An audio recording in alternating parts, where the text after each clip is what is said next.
Ada yang ingin Anda Inilah tambahkan? apa kabar DPO itu? Apa kabar? Siluman semua. Yes. Pak Rudiana bersama rekan saksi langsung melakukan pencarian keberadaan ketiga pelaku lainnya. Namun ketiga pelaku tersebut sudah kabur dan tidak ada di rumahnya. Ini satu. Disebutkan bahwa dia seolah-olah sudah ke rumah tiga orang tersebut. Nih, jelas, ini pelanggaran HAM berat menurut saya gitu. Jadi jangan dipakai main-main seperti tadi kan saya katakan. Kok hanya ditentukan berapa orang yang melakukan tidak didampingi penasihat hukum, melakukan tindakan kekerasan, itu masih sumir menurut saya. Jadi, itu bukan tertangkap tangan. Karena bukan tertangkap tangan harus melalui penyelidikan. Nah, penyelidikan itu belum nangkap. Kalau sudah nangkap itu sudah upaya paksa. Dan putusannya, publik sudah tahu lah, putusannya itu pasti dikabulkan. Gitu. Bapak yakin 100% ya?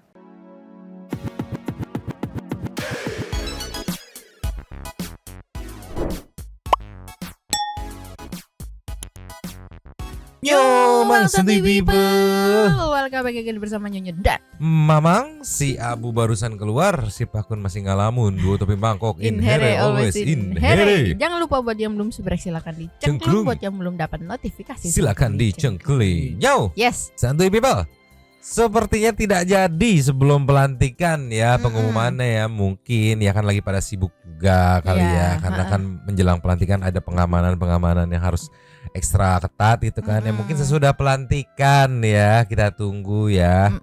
Today kita akan bahas soal yang kalau nggak salah mah disebutnya DPO siluman gitu kalau kata Prof Asmi mah, juga ada Pak Ugroseno yang benar menurutku insting teman-teman netizen kemarin yang tidak langsung menerima apa ya dengan terbuka soal simpulan dari Komnas HAM, tetapi banyak netizen yang masih mengkritisi. Dan ini terjadi juga, Pak Ugroseno mengkritisi justru apa ya bahasa sederhananya, ini mah simpulannya terlalu ringan karena menurut pandangan Pak Ugroseno harusnya lebih berat, nanti seperti apa nanti kita jelaskan. Terus juga ada dari Pak Susno ya yang ya nyepil tipis-tipis soal dari awal masalah ini tuh sudah terjadi pelanggaran kayak gimana sih, nanti kita lihat yang meluncur dulu. Yang pertama nih ya. Yang pertama kita buka dari Prof Asmi yang ngebongkar DPO siluman ya kalau kata presenternya mah ya.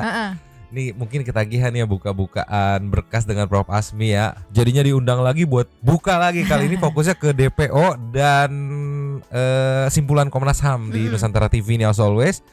Nanti memang cuma nge-highlight aja ini ya, Santuy People yang pengen nonton fullnya dan wajib nonton fullnya mesti meluncur ke Nusantara TV gitu ya. Kita start dari menit 049 ceki-ceki. Play. Saya ingin mulai dulu ke Pak Asmi. Kita buka-bukaan lagi Pak tentang DPO. Fiktif atau beneran ada? Dan kalaupun fiktif, dari mana kesimpulan itu muncul? Ya, dalam satu perkara pidana maka pintu masuk menjadi penting. Kalau kita lihat pintu masuknya, LP-nya kan tanggal 31 Agustus 2016. Ya. Di 31 Agustus 2016 itu bermula kalau kita lihat BAP-nya jam 18.30. Yes. 18.30 bermula dari ketemunya di teleponnya Aep sama Dede pada waktu itu 16.30. Ya. Terus 5 menit dari situ setelah ditelepon mereka sampai di TKP langsung angkut. Oke. Terus berarti itu ada spare waktu 18.30, 16.30. Ya. Oke. Terus itu langsung dibawa ke unit narkoba untuk dilakukan interogasi. Ada 2 jam. Tapi yang jadi masalah adalah itu kan bagaimana orang, jadi Pak Rudiana sudah sebutkan di dalam BAP-nya pada waktu itu kita lihat BAP nomor 10 tanggal 31 Agustus tersebut bahwa ada orang yang 11 orang, 8 orang dan 3 orang katanya itu sudah dinyatakan kabur. Di dalam BAP nomor 10 itu tadi juga disebutkan bahwa Pak Rudiana dengan timnya, rekannya itu sudah ke desa yang namanya Desa Banjarwangun, Kecamatan Mundu, Kabupaten Cirebon, yang kalau dari petanya itu adalah arah ke Brebes. Oke. Oke ya. Dan dari katakanlah Desa Mundu ke Polres itu memakan waktu kalau naik kendaraan 40 menit. Jadi PP itu udah hampir 80 menit. Ya. Bagaimana mungkin jam 16.30 ada 8 orang yang diperiksa, ditangkap, diangkut ya dalam waktu spare 2 jam, terus dia harus ke desa Banjarwangun tadi, Ya. dia katakan, karena itu terkonfirmasi, karena bahwa beliau sudah ke rumah pelaku dan rekannya Pelaku siapa yang dimaksud, Pak? yang DPO tadi, yang kabur. Oke. Jadi 8 kan diangkut tuh.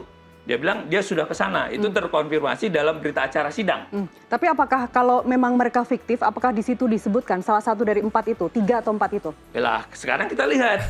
Polisi membuat pada waktu itu ada namanya atas nama Peggy, Ya. tanggal 15 September pada Oke. waktu di Reskrim Direktur Reserse Kriminal Umum Polda Jabar pada waktu itu bikin 4 DPO.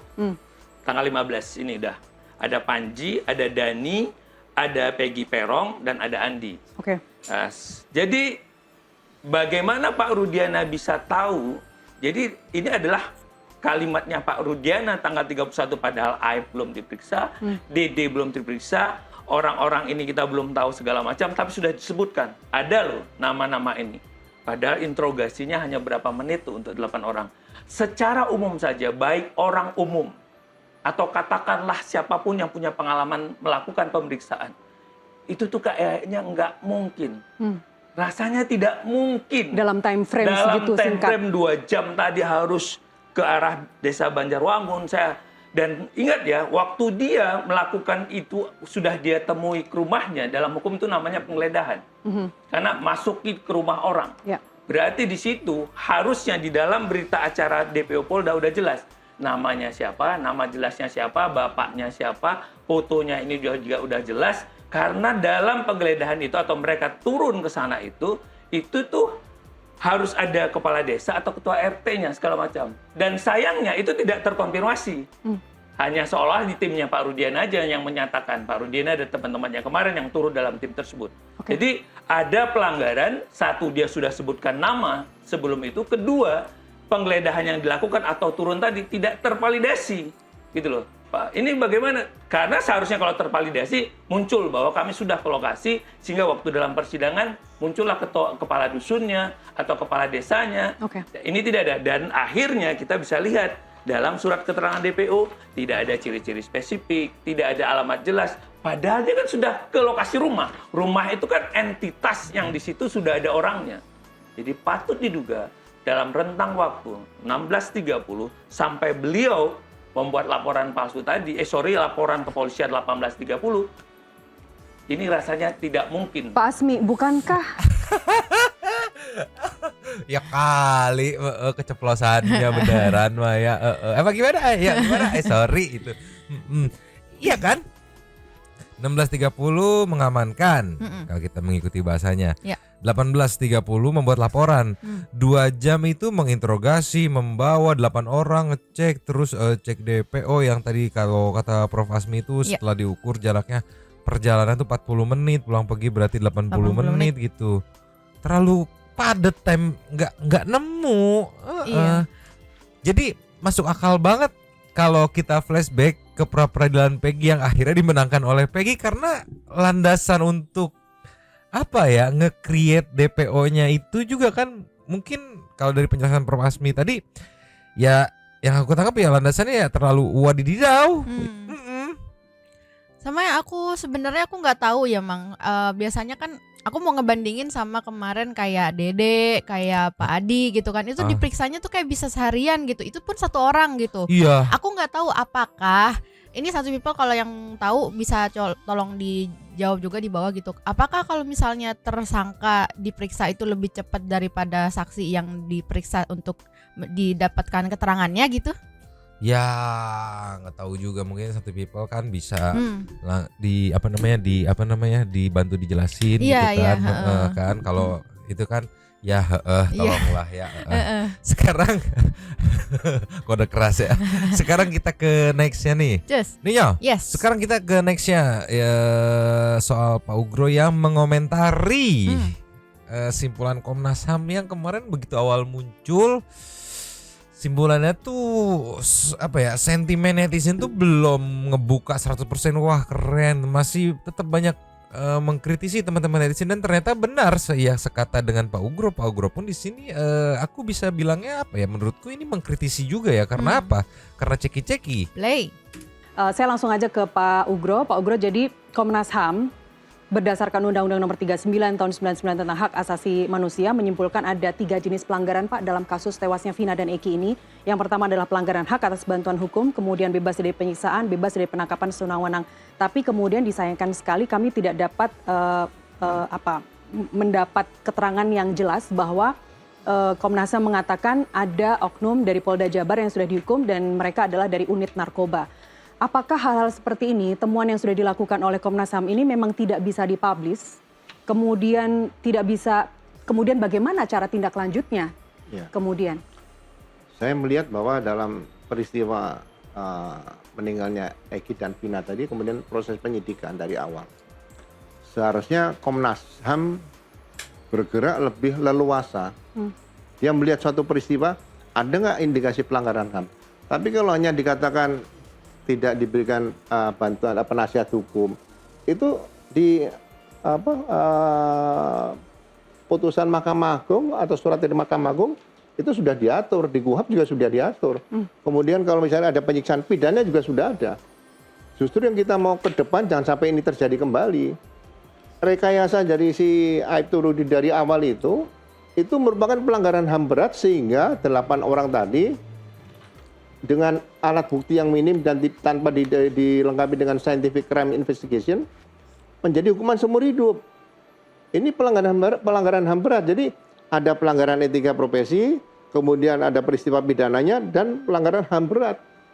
Ini jangan dibuat main-main HAM berat. Jadi kalau dianggap pelanggaran HAM-nya hanya tidak didampingi penasihat hukum, itu bukan pelanggaran HAM menurut saya. Jadi yang berat itu seseorang, sekelompok orang direkayasa menjadi seorang tersangka, terpidana 8 tahun tanpa alat bukti, kan sama dengan menjebloskan orang di penjara tanpa ada apa-apa seperti itu. jadi menurut Anda yang ditemukan oleh Komnas HAM ini sebenarnya sudah lewat ya? Bener juga sih, aku waktu ngedengerin bener, makanya kemarin banyak yang aku bilang, netizen banyak yang bilang, ini masih malu-malu nih, masih ragu-ragu atau kayak gimana, kok masih setengah-setengah.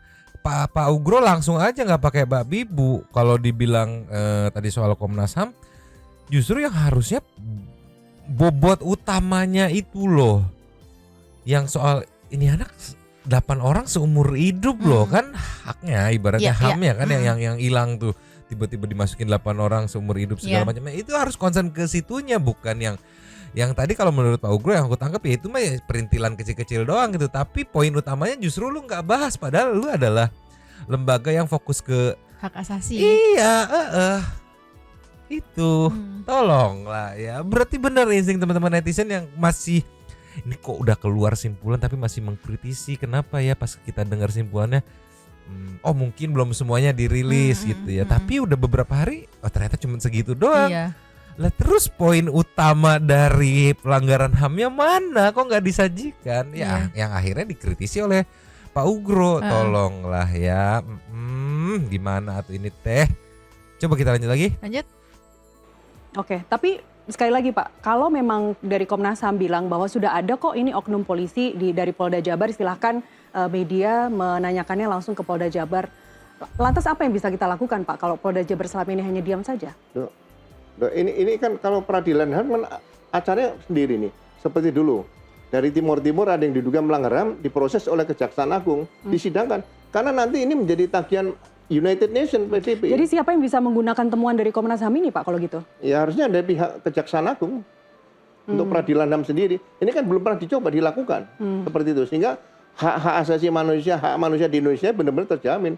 Tidak ada lagi penghilangan, kemudian direkayasa bisa masuk penjara seumur hidup dengan dihilangkan, apa bedanya di situ? Kan sama aja. Iya. Gitu. Jadi Mbak, kalau saya Sebelum dilanjut tuh, ya harusnya kalau dari yang aku tahu dari Pak Ugro tuh simpulannya tuh ke Kejaksaan Tinggi untuk dilakukan peradilan HAM gitu, bukan ya evaluasi gitu kan. Terus juga ya udah di sidang etik, iya oke.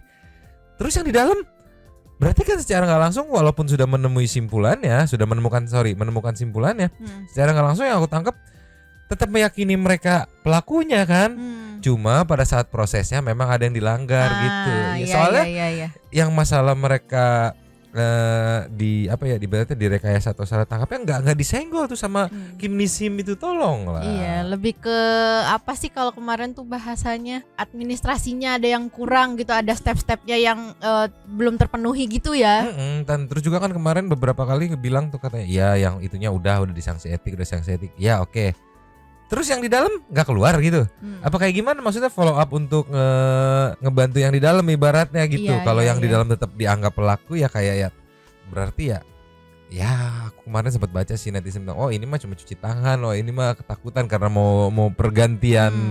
Ya gitulah, jadi banyak, jadi ya mohon Banyak maaf asumsi gitu. ya jadinya. Jadi banyak sentimen negatif dari teman-teman netizen. Coba kita lanjut lagi. Lanjut. Saya boleh menambahkan, Ya. sebenarnya ini tidak. Anda setuju dulu nggak kalau temuan HAM ini sumir? Oh ya, sumir dong. Ini kan bukan hanya sekedar pelanggaran, tapi saya sudah meningkatkan menjadi kejahatan. Gitu loh. Sehingga sebenarnya Komnas HAM harus lebih berani dan tegas lagi. Kejahatan HAM. Ya, ini adalah kejahatan HAM karena tadi ada penyalahgunaan kewenangan, terus prinsip-prinsip hukum acara itu dilanggar. Misalnya masuk ke rumah orang tadi tanpa izin karena tidak ada surat. Terus siapa anggota karena itu wilayah hukumnya berbeda, karena itu adalah Kabupaten Cirebon. KUHAP menyatakan kalau Anda melakukan penggeledahan di luar wilayahnya, itu harus ada penyidik di wilayah kota lain. Itu terkonfirmasi atau tidak, mindiknya atau ada tidak. Kedua, katakanlah juga dia menyalahgunai kewenangannya. Bagaimana mungkin unit narkoba lagi-lagi yang direkomendasi oleh katakanlah Komnas HAM tadi kok unit narkoba lagi? Seharusnya ini kan tidak pidana umum, gitu loh. Berarti ada sesuatu dong, baik sistematis banget. Kenapa lagi setelah ke Polda, lagi-lagi yang di wanted ini yang dicari lagi unit narkoba lagi? Seharusnya Krimum. Mereka tidak hanya periksa unit narkoba, tapi juga Kasat Serse, Ditreskrimum Polda Jabar, kemudian juga para terpidana. Total ada 24 sampai 27 orang. Ya, tapi kenapa yang dijatuhkan 2 dan lagi-lagi baunya Dari unit masih narkoba. unit narkoba? Padahal ini kan Krimum itu kan jelas bahwa beda kanal ini, beda kewenangan. Maka kalau di dalam KUHAP ini adalah penyalahgunaan wewenang, pidana 421 KUHP dapat dilakukan, 429 KUHP atas masuk rumah tadi tanpa izin juga bisa dilakukan. Pemalsuan, surat pemalsuan dalam laporan tadi itu juga kalau ternyata ada 263 juga bisa dilakukan. 266 atas akte berita acara juga bisa dilakukan. Terus keterangan palsu yang dilakukan tadi juga bisa dilakukan. Jadi dengan by design yang tadi dengan diletakkan orang-orang tadi seharusnya Komnas HAM berani, bukan pelanggaran saja dalam prinsip-prinsip hukum acara tadi berkaitan tentang orang tidak didampingi, ada penyiksaan, ada segala macam. Tapi kan jelas itu kriminal sejak awal, gitu loh. Ini adalah kejahatan. Padahal ada data pendukung yang kita bilang. Mana lokasi cek CCTV atas perbuatan itu mana? Dia kan bener banget, setuju banget aku sama yang Prof. Asmi bilang. Bahasa sederhananya kayak berarti setelah investigasi simpulannya tuh ya prosesnya mah bener gitu ibaratnya mah ya, si pelakunya juga bener pelaku. Cuman pada saat terjadinya proses ini ada orang yang ikut-ikutan nih, Iya, makanya iya, orang ini ibaratnya dikena sanksi etik nih. Yang ininya mah udah bener gitu kan, Iya, kesannya iya, kan iya. jadi seperti itu. Sedangkan sekarang yang dipermasalahkan itu kan mengenai ini nggak ada loh perkara ini Perkaranya loh. the whole prosesnya. Iya. Terus yang di terpidananya, terus gedean. Jadi kalau yang ya tolonglah ya. Iya. Jadi aku jadi kebawa sama banyak banget komenan netizen. Kemarin itu aku lihat di beberapa postingan yang ngebahas soal Komnas HAM itu yang kayak ini mah mohon maaf ya. Oh, ini mah cuma sekedar formalitas saja biar terlihat ikut terlibat gitu di kasus ini. Iya. Soalnya ya dari kalau kita mengacu sama simpulan yang tadi ditayangin sama Nusantara TV ya Pak Ugro juga bilang ya ini kayak terlalu ringan disebut berimpact juga ya, kayaknya mah enggak deh. Ditemukan ya. Kenapa ditemukan? Ya karena udah dilakukan ini sanksi gitu, yang melakukan pelanggaran dilakukan sanksi, tapi the whole case-nya nggak disenggol. Jadi kayak nimbrung aja deh biar kelihatan kerja kesana gitu, bahasa kasarnya mah kan ya. Iya. Tolonglah. Liar ya, makanya kita ke next-nya deh. Terus? Nih ya, Yes. dari harapan-harapan tim Sus Polri yang akan melakukan pengumuman sebelum pelantikan, kita bergeser jadi sebelum atau sesudah PK ya. Nah ini ada respon dari Prof. Asmi saat ditanyakan oleh jurnalis Nusantara TV Ceki Wow. Play. Bahwa kemungkinan atau pertimbangan bahwa hasil dari tim Sus Kapolri ini sebaiknya memang diumumkan setelah nanti keputusan PK itu terjadi, Anda setuju? Saya sih berharap sebenarnya Kapolri atau tim sus itu berani sebelum PK. Itu adalah satu ketegasan bahwa polisi itu memang adalah pengayom rakyat. Polisi, apalagi sekarang kita pemerintahan baru, ini adalah momen yang tepat. Yes, dan jangan khawatir itu akan mempengaruhi keyakinan hakim. Kalau khawatir itu akan mempengaruhi keyakinan hakim, berarti nggak percaya dong sama hakim MA. Iya. Setuju nggak? Iya. Untuk menunjukkan ketegasannya bahwa ya nanti hakim memutus apa, iya dikabulkan apa enggak juga, yang jelas nih temuan gue begini dan kita meyakini seperti ini, jeder gitu. Iya. Kalau tadi bener banget sih, aku suka banget omongannya. Kalau khawatir nanti takut mempengaruhi, lah berarti lu ragu sama hakim. Berarti segampang itu mempengaruhi hakim MA gitu kan ya? Iya. Suka banget. Iya betul, karena kan ya hakim pasti punya keputusan dan pemikirannya sendiri gitu kan. Iya, ya yang kita contoh hakim emang deh pas peradilan kayak gitu itu menjelang putusan tuh kan di acara TV ada yang bilang A, bilang B, bilang C, segala macam. Wah, nggak terpengaruh tuh, dia punya ininya sendiri, namanya simpulannya sendiri. Ya nggak, yakin aja gitu. Kalau memang udah ready, rilis aja sih, bener. Nggak perlu ditunggu-tunggu pamali gitu ya. Ini kita lanjut lagi. Lanjut. Pak Ugro? Setuju dong. Saya melihat bukan hasil tim Mabes Polri yang mempengaruhi atau tidak mempengaruhi. Proses pertama itu yang sekarang dalam proses PK tadi, ada nggak permasalahan-permasalahan yang bertentangan dengan hukum acara pidana? Berkasnya Saka Tatal berarti Pak yang pertama Semuanya, ya? iya, yang 8 terpidana tadi. Makanya saya bilang gini, ada nggak ketentuan kalau memenjarakan orang tanpa alat bukti itu sebagai pelanggaran etik?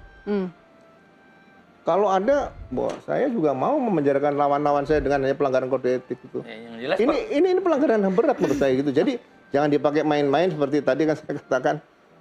Kok hanya ditentukan berapa orang yang melakukan tidak didampingi penasihat hukum, melakukan tindakan kekerasan, itu masih sumir menurut saya. Oke, kita buka-bukaan di segmen berikutnya. Iya ya, kalau kayak gitu mah ya kayak mau ngapain aja, mau menjarain orang gitu, asal menjarain orang ya toh cuma ditegur ini nggak diapa-apain gitu jatuhnya ya. Yang udah masuk itu mau keluar, susahnya prosesnya bisa kita ikutin kemarin kan, proses PK. Iya. Tapi di sini Pak Ugro mah nggak mau mikirin soal tim sus sebelum atau sesudah PK. Justru yang jadi concern Pak Ugro adalah ini di follow up kan nih, ini pelanggaran HAM berat nih, ada follow upnya nggak, ada konsekuensi seriusnya nggak gitu. Masa cuma ditegur doang? Iya. Seumur hidup loh, 8 orang loh. Tolonglah, kalau kayak gitu tadi Pak Ugro sampai ngasih umpamaan, kalau kayak gitu mas saya mau deh masukin lawan-lawan saya, kalau cuma ditegur doang ibaratnya gitu kan. Iya. Pelanggaran etik doang gitu katanya. Tolong. Kita kasih ke nextnya. Terus. Ninyo, Yes. kita back to the DPO yang katanya siluman kalau nggak salah Maya. Ini ada sedikit penjelasan lebih detailnya lagi, ceki-ceki. Play. Asmi, jadi sekali lagi, kalau kita kembali kepada judul besar dialog kita hari ini, apa kabar DPO kasus Vina? Kalau tadi ada bilang ini adalah fiktif, 3 atau 4 saja tidak jelas. Bagaimana dalam dakwaan itu Anda yakin bahwa mereka itu semuanya fiktif? Ya, ini buktinya. Akhirnya kita kan harus didekatkan dengan fakta dalam hal ini adalah yang sudah. Jadi waktu itu Pak Rudiana disumpah dalam peradilan atau dalam persidangan dalam putusan nomor 4. Di halaman 34 dari 144 halaman putusan ini, keterangan Pak Rudiana bilang bahwa selanjutnya Pak Rudiana bersama rekan saksi langsung melakukan pencarian keberadaan ketiga pelaku lainnya. Namun ketiga pelaku tersebut sudah kabur dan tidak ada di rumahnya. Ini satu. Disebutkan bahwa dia seolah-olah sudah ke rumah 3 orang tersebut. Nih, putusan nomor 4. Termaksud juga dalam perkara yang di-split, dalam halaman 36 putusan nomor 3, Pak Rudiana juga menyampaikan bahwa Pak Rudiana, saksi bersama dengan rekan saksi langsung melakukan pencarian keberadaan ketiga pelaku lainnya. Namun ketiga pelaku tersebut juga sudah kabur dan tidak ada di rumahnya. Clear. Artinya kalau ini yang dituju sudah bahwa tidak ada di rumahnya, berarti rumah siapa yang didatangi pada waktu itu? Rumah itu kan ada entitas orang. Ya. Ada kepala keluarganya, ada kakaknya, ada dusunnya, atau apa istilah di desa tersebut. Tapi itu kok akhirnya kita confirm lah dengan produknya Polda yang tadi DPO. Tanggal 15. Lah kenapa sumir? Kalau saya sudah datang, tapi kok ternyata kok tidak dijelaskan identitasnya. Dia sudah datang, 15. Berarti kalau saya sudah yakin pada waktu hari yang tanggal katakanlah setelah dapat jam 18.30 tadi, saya sudah datang ke desa tersebut atau ke rumah lokasi tersebut, saya bisa sebutkan dong. Orangnya cirinya ini, kendaraan terakhir yang digunakan ini, segala macam. Dan bukti saya tadi datang ke rumah ini, kan pasti ada terkonfirm sama kepala dusunnya, kepala RT atau apa segala macam, atau orang. Dan itu juga tidak muncul dalam persidangan. Jadi bagaimana mungkin 16.30, 18.30 tertuang dalam sini, dan itu dalam produknya Polda tidak jelas. Padahal dia sudah bilang bahwa dia sudah ke rumah orang tersebut. Oke. Dan di 2024 setelah 8 tahun kemudian tiba-tiba ada update 2 fiktif. Iya. Terus 1 dapat dan di pra-peradilan menang gitu kan, dan nggak bisa disenggol-senggol lagi gitu karena ngaco semuanya datanya ibaratnya kan. Jadi ya jadi kepikiran rumah siapa yang didatengin ya? Iya ya. Di bawah sumpah loh di persidangan loh itu di berkasnya kan. Sudah mendatangi rumah dan nggak ada. Sudah kabur katanya. Kan bisa tahu nggak ada berarti harus ada komunikasi dulu dong. Atau enggak noong apa ya ngintip gitu. Ayah gitu apa gimana ya? Iya. Terus di 2024 mau digas lagi, ternyata 2 fiktif, 1 salah alamat. Kumaha tuh ini teh? Iya, karena logikanya juga kalau misalnya memang datang ke rumahnya gitu kan, ya kalau misalnya dianya nggak ada, at least ada keluarganya yang lain gitu kan, bisa dimintain keterangan atau apa gitu kan. Terus prosedur untuk datang ke rumah tadi sudah dijelaskan oleh Prof. Asmi kan nggak sembarangan datang sekonyong-konyong doang gitu kan. Ada prosedurnya yang ternyata kalau dikorek lagi sekarang tuh nggak ditemukan berkas untuk prosedur ngedatenginnya gitu. Tolonglah ya. Coba kalau dari Pak Ugro lanjut. Pak Ugro, ada yang ingin Anda tambahkan? Apa kabar DPO itu? Apa kabar? Siluman semua. Yes. Jadi peristiwanya terjadi, belum bisa dibuktikan peristiwa apa, siapa pelakunya, tapi pelaku-pelakunya sudah bisa ditangkap sejumlah 11, 3 DPO atau 4 DPO, 8 sudah masuk. Jadi menurut saya ya DPO ini adalah DPO yang dibikin-bikin, seperti itu. Karena kenapa harus dibikin DPO? Polisi itu sekolahnya pinter, harus bisa mencari orang gitu loh. Nggak usah bikin DPO dulu, DPO belakangan aja. Kita sekarang punya apa kalau Iya lagi. Dari Agustus 31 Agustus, taruhlah hitungannya kita dari awal September hitungnya ya kan. Terus kalau nggak salah kalau ngebaca berkas yang waktu itu sempat disampaikan Bu Titin, di Februari pun masih ada sidang tuh ya. Dari sekian bulan itu apakah tidak mencari atau seperti apa gitu. Kok langsung kayak ya udahlah DPO aja pasrah gitu. Bener lagi, ngena lagi. Mana yang ngomong mantan Wakapolri lagi, yang ibaratnya udah hatam soal per SOP-an gitu ya. Iya. Aku aja nggak berani komen ini. Terus gimana? Coba, ayo Pak. Iya, ya gimana kan? Tolonglah satu people. Aduh, liar Babang teh jadi jangar kan usirah.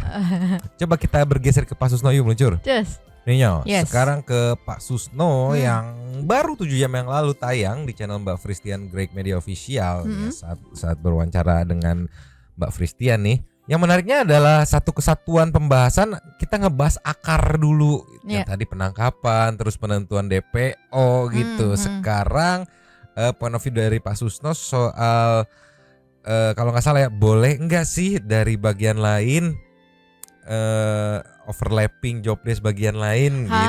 Iya kan kita semua ngebahas akar nih. Iya. Yang nggak sempat disenggol sama Komnas HAM kemarin kan soal akar-akarnya dulu nih, akar permasalahan nih. Dari Fristian Greg Media Official, ceki-ceki. Baik. Sekarang saya mau menguji beberapa hal, pas kali karena yang di hadapan saya adalah seorang penyidik yang berpuluh tahun mengerjakan ini.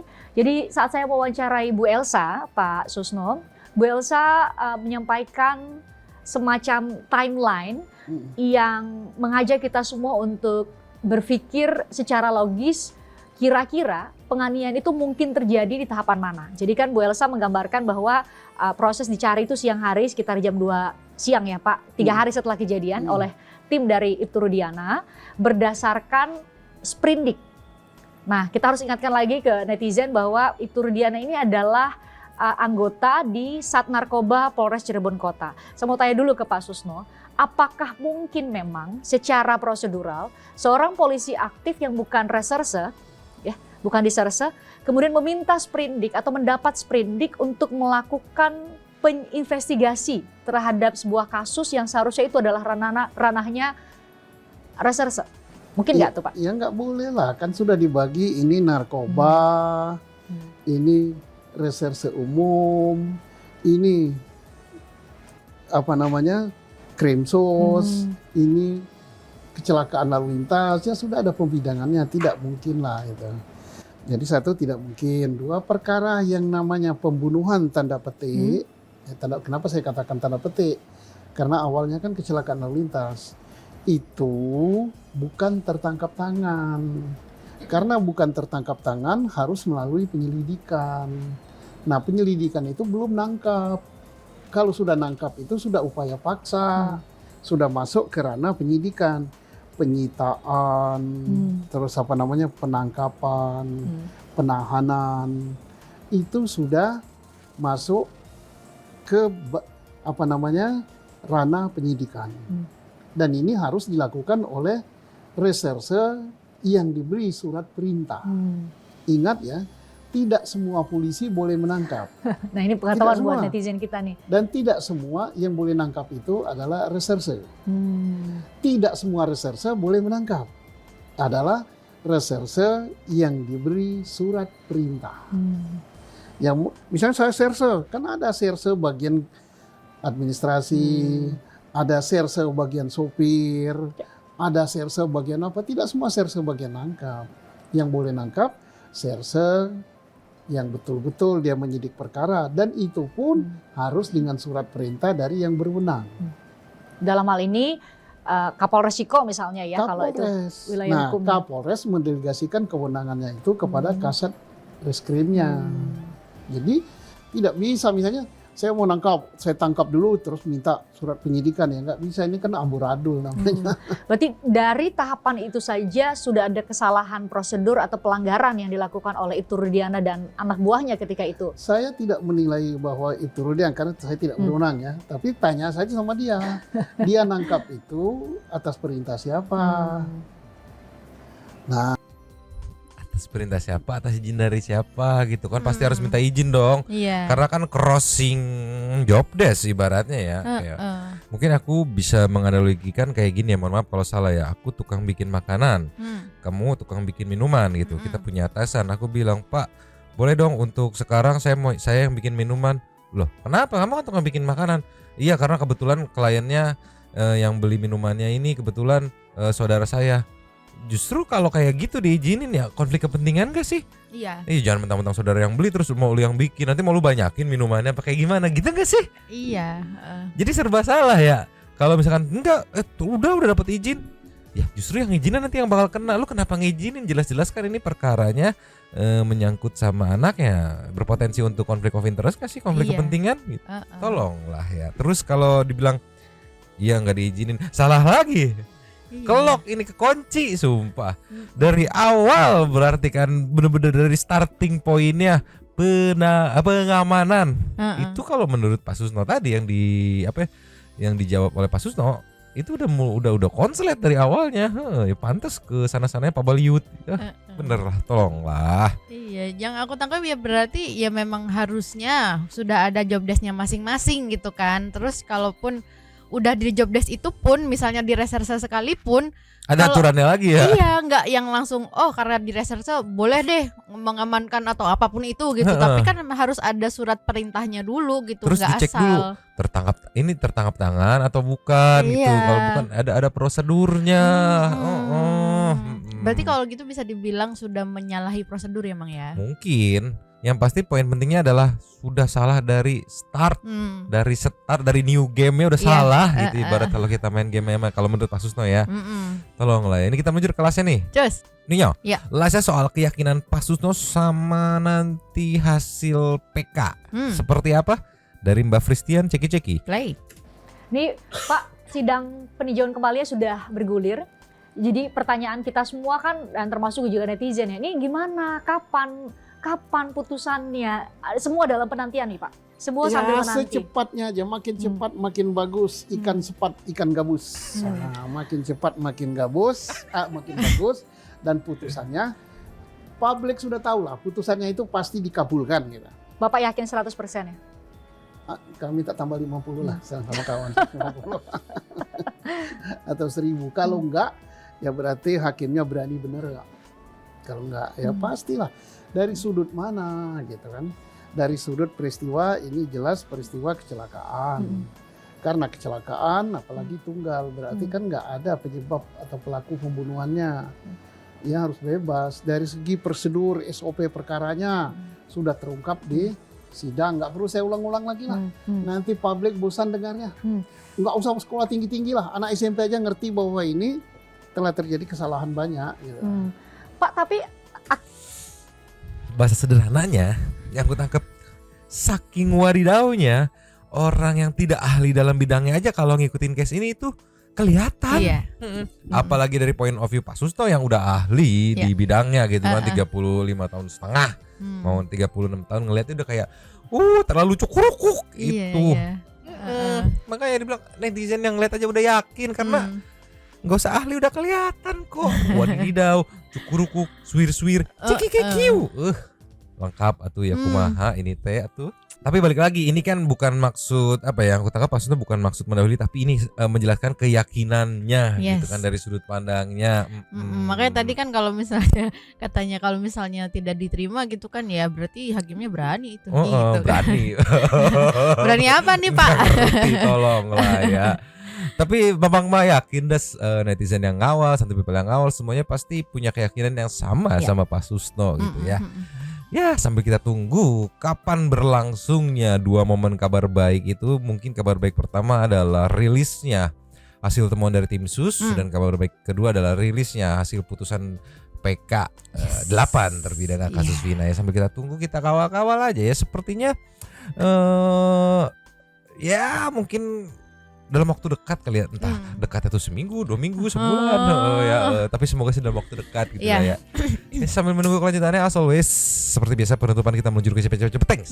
Cheers. Nyau. Yes. Super thanks kali ini ada 2, super thanks isi 2 ya, rasa ayam bawang.